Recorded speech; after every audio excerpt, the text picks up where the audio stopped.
discuss about matter. So what is matter? आइए देखते हैं. Anything that has mass and takes up space is called matter. आपके आसपास कोई भी चीज जिसका कोई मास या मास यानी वेट, जिसका कोई वेट होता है या टेक्स अप स्पेस, जो भी आपके आसपास स्पेस को घेरती है वो क्या होती है? Matter. Then anything that has mass and takes up space is called matter. ये आपके मैटर की एक सिंपल सी डेफिनेशन हो गई. अब मैटर को समझने के बाद चलते हैं इसकी स्टेट्स की तरफ. Then states of matter. Matter की कौन कौन सी स्टेट, यानी मैटर की कितनी स्टेट्स होती हैं? There are 3 states of matter. Matter की हमारे पास 3 स्टेट होती हैं. First solid, second liquid, third gas. Matter की 3 स्टेट्स होती हैं, सॉलिड, लिक्विड, गैस. ये आप लोगों को पता भी होगा. देन चलते हैं इसकी प्रॉपर्टीज की तरफ. Properties of solid, liquid and gas. इसको हम एक टेबल से समझते हैं. Shape and volume. प्रॉपर्टी में सबसे पहला आता है शेप एंड वॉल्यूम. सॉलिड का fix shape and fix volume होता है. लिक्विड में ओनली वॉल्यूम फिक्स होता है, शेप फिक्स नहीं होता है. Gas no fix shape and volume. Gas में ना शेप फिक्स होता है ना वॉल्यूम फिक्स होता है. देन सेकंड प्रॉपर्टी हमारी आती है एनर्जी.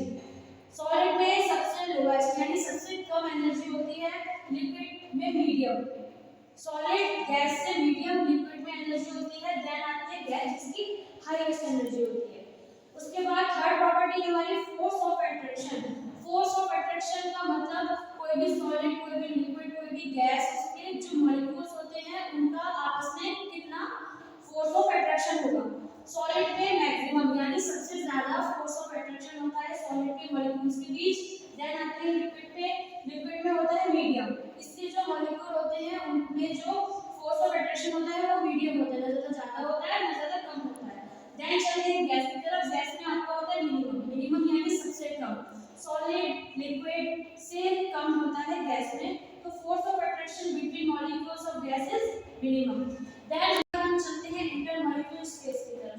इंटरमॉलिक्यूलर स्पेस यानी सॉलिड लिक्विड गैस के जो मॉलिक्यूल्स होते हैं उनके बीच में इंटरमॉलिक्यूलर स्पेस यानी उनके मॉलिक्यूल्स के बीच में कितनी जगह होती है. सबसे पहले देखते हैं सॉलिड. तो ये सॉलिड का जो इंटरमॉलिक्यूलर स्पेस है उस डायग्राम से आपको समझ आ रहा होगा. ये इसके मॉलिक्यूल्स हैं, इनके बीच का स्पेस बहुत कम है, इसीलिए इसका इंटरमॉलिक्यूलर स्पेस वेरी लेस. सबसे कम होता है सॉलिड का इंटरमॉलिक्यूलर स्पेस.